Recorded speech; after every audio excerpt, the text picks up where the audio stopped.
हे बच्चा party, welcome back. तो भाई क्लास 9, 10, 11, 12 चारों क्लासेस के बच्चे एकदम तैयार हो जाओ, अपनी सीट की पेटी बेल्ट को बांध लो, क्योंकि मुझे लगता है कि 2025 बोर्ड का अब तक का सबसे इंपॉर्टेंट सर्कुलर सीबीएसई ने जारी कर दिया है। पूरे यूट्यूब पे तुम्हें किसी ने नहीं बताया होगा, लेकिन जैसा कि सबको पता है यार, हम सबसे पहले तुम्हें अपडेट देते हैं, सारे चीजों पे गाइडेंस देते हैं। तो फिर से मैं तुम्हारे लिए ये बहुत बहुत बहुत इंपॉर्टेंट अपडेट लेकर के आ गया हूं। बिल्कुल भी इसे हल्के में मत लेना और प्लीज वीडियो एंड तक देखना। चैनल में पहली बार आए हो तो चैनल को सब्सक्राइब जरूर कर लो, क्योंकि यहां पे मैं तुम्हें ना सिर्फ गाइड करूंगा बल्कि सारे सब्जेक्ट्स के सारे notes, important question answers, MCQs, competency based questions, everything you will get here absolutely free।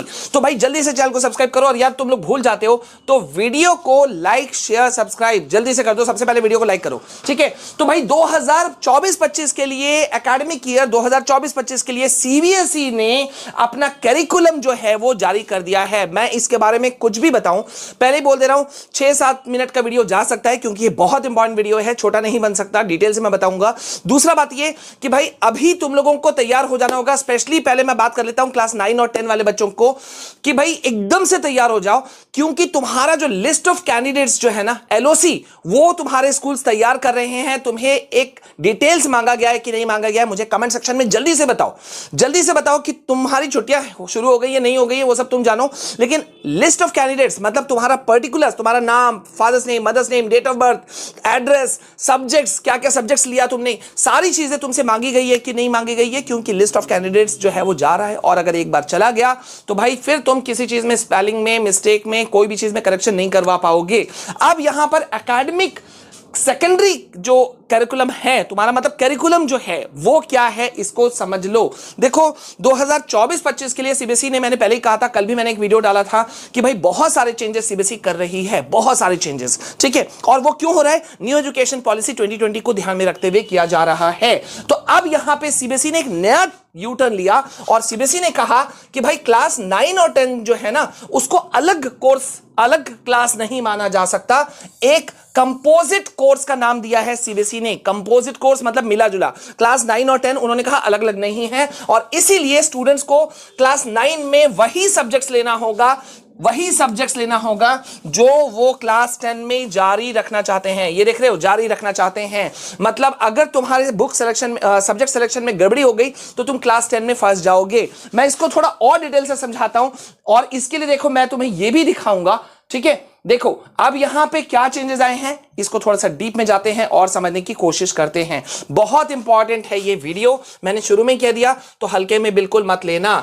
देखो 2024-25 में ही ये चेंजेस लाए गए हैं, और इसमें क्या किया गया है, सीबीएसई द्वारा निर्धारित जो इंस्ट्रक्शंस है उसका पालन करने का जिम्मेदारी दिया गया है स्कूल्स को, और कहा गया है कि 2024-25 के मुताबिक स्टूडेंट्स को कम से कम 2 लैंग्वेज सब्जेक्ट्स, ध्यान से सुनो, कम से कम 2 लैंग्वेज सब्जेक्ट्स को चुनना होगा। एसएसटी होगा उनका, मैथ्स होगा उनका, और साइंस होगा, ठीक है, ये चुनना होगा। इसके अलावा अभी तक तो देखो क्या थे, 5 सब्जेक्ट्स थे, इसके अलावा उनके पास तीसरा लैंग्वेज सब्जेक्ट और स्किल बेस्ड सब्जेक्ट, या जिसे हम लोग ऑप्शनल सब्जेक्ट भी कहते हैं, वो ऑप्शन दिया जाएगा कि भाई वो भी आप चुनो, ठीक है। ये साफ साफ कहा गया है, और यही चीज को मैं अब यहां दिखाता हूं कि भाई क्लास 9 में जो स्टूडेंट्स हैं वो क्या करेंगे, 5 कोर्स सब्जेक्ट्स के अलावा, 5 कोर्स सब्जेक्ट्स के अलावा छठा इलेक्टिव सब्जेक्ट भी चुनेंगे, और जो बच्चे क्लास 9 में जो सब्जेक्ट्स चुनेंगे उसे क्लास 10 में बदलने का ऑप्शन नहीं होगा। ये देखो, क्लास 10 में बदलने का ऑप्शन नहीं होगा, ये देख रहे हो, बदलने का ऑप्शन नहीं होगा। दरअसल क्लास 10 में स्टूडेंट्स के पास 5 कोर सब्जेक्ट्स के अलावा एक इलेक्टिव सब्जेक्ट लेने का भी ऑप्शन होता है, और अगर लैंग्वेज सब्जेक्ट में मार्क्स कम हो तो उस सब्जेक्ट का स्कोर इलेक्टिव सब्जेक्ट के स्कोर से बदला जा सकता है। मतलब देखो भाई, सीबीएसई ने यहां पे और एक चीज क्लैरिटी दे दिया। क्या क्लैरिटी दे दिया कि भाई अगर मतलब जैसे कि मैथ्स कर लेते हैं, ठीक है, मैथ्स में 2 मैथ्स होते हैं, तुमको ही पता है, बेसिक मैथ्स, स्टैंडर्ड मैथ्स। अब अभी तक 1-2 साल तक, इस साल भी बच्चों को एक डिस्काउंट मिल गया, छूट मिल गया कि भाई अगर उनका बेसिक मैथ्स था तो भी उन्हें स्टैंडर्ड मैथ्स रखने का मौका मिल गया। पहले मैं एक बार बता दूं, अगर जिन बच्चों को नहीं पता है, कि भाई स्टैंडर्ड मैथ्स वो रखते हैं जो आगे जाकर के क्लास 11 में 12 में मैथ्स रख के पढ़ना चाहते हैं। बेसिक मैथ्स वो रखते हैं जिनको आगे जाकर के मैथ्स नहीं रखना। तो अगर तुमने मैथ्स, बेसिक मैथ्स रख लिया तो तुम आगे चेंज नहीं कर पाओगे। ये देख रहे हो, ये देखो यहां क्या क्या लिख दिया गया है।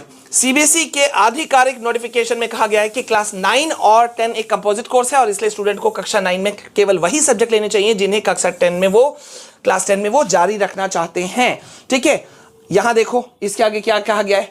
देखो बेसिक मैथमेटिक्स, अभी अभी मैं यही बता रहा था ना, बेसिक मैथ्स रखने से क्लास 11 और क्लास 12 में अप्लाइड मैथ्स को वैकल्पिक सब्जेक्ट के रूप में ले सकते हैं, लेकिन उन्हें क्लास 11 12 में स्टैंडर्ड मैथ्स लेने की अनुमति नहीं मिलेगी। देख रहे हो, अगर बेसिक मैथ्स रखा तो तुम क्लास 11 में क्या रख सकते हो, क्लास 11 में क्या रख सकते हो, तुम रख सकते हो अप्लाइड मैथ्स, कोड नंबर 241। ये देखो कोड नंबर 241।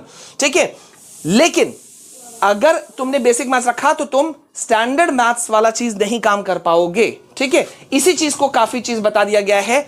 देखो यदि कोई छात्र जो है वो स्टूडेंट जो है वो अगर 3 जरूरी सब्जेक्ट्स मैथ्स, साइंस और एसएसटी में से किसी एक में फेल हो जाते हैं तो छठा जो है वो रिप्लेस कर जाता है। इस बार भी इस चीज ने बहुत सारे बच्चों का जान बचाया है। ठीक है, तो मेरा कहना यह है बच्चों कि क्योंकि सीबीएसई ने अब अपना करिकुलम जो है वो जारी कर दिया है, कितने सब्जेक्ट्स चुनने हैं, कौन कौन से सब्जेक्ट चुनने हैं, वो तुम्हें पूरा गाइडलाइन दे दिया है।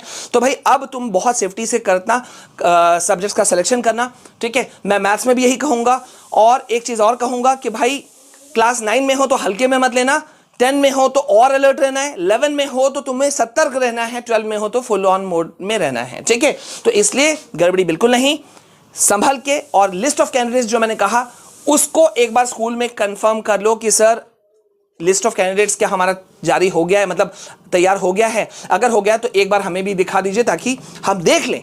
क्योंकि मैं तुम्हें बता दूं, क्लास 10 के स्टूडेंट हो चाहे 12 के, जब फाइनल रिजल्ट निकलता है ना, अगर तुम्हारा एक भी चीज में गलती है, मान लो डेट ऑफ बर्थ में गलती है, स्पेलिंग में गलती है, एड्रेस में गलती है, सब्जेक्ट्स में सिलेक्शन में गलती है, मान लो तुमने बेसिक मैथ्स रखा, गलती से एग्जाम में आ गया स्टैंडर्ड मैथ्स, क्या होगा? कुछ नहीं कर सकते, कोई क्लेम नहीं चलता। इस बार नीट एग्जाम में भी तो वही हुआ। नीट एग्जाम में भी बच्चे फंसे हैं जिन्होंने हिंदी लैंग्वेज से लिखने का ऑप्शन चुना था, उनको इंग्लिश वाले क्वेश्चन पेपर अवेलेबल हो गए। वो बच्चे रो रो के न्यूज में, मतलब चैनल्स में भरे हुए थे। तो इसीलिए पहले से ही देख लो। ठीक है, तो आई होप कि तुमको वीडियो में क्लैरिटी पूरी की पूरी मिल गई होगी। तो मिल गई है तो क्या कर रहे हो यार, वीडियो को लाइक कर दो। कोई नहीं बताता, कोई इतना गाइड नहीं करता डिटेल से। ठीक है, और अब मैं पूरे क्लासेस शुरू कर रहा हूं, तुम्हारे हर सवालों का जवाब दिया जाएगा। तुम मुझे मेल कर सकते हो, कोई भी चीजें हैं तो तैयार रहो बस इस चीज के लिए कि हमें आगे बढ़ना है। इस बार बोर्ड एग्जाम 2025 को फोड़ के दिखाना है, 95% प्लस स्कोर करना है। लिख देना, फोड़ देंगे सर बोर्ड को। मिलते हैं नेक्स्ट वीडियो में, तब तक के लिए जय हिंद, वंदे मातरम।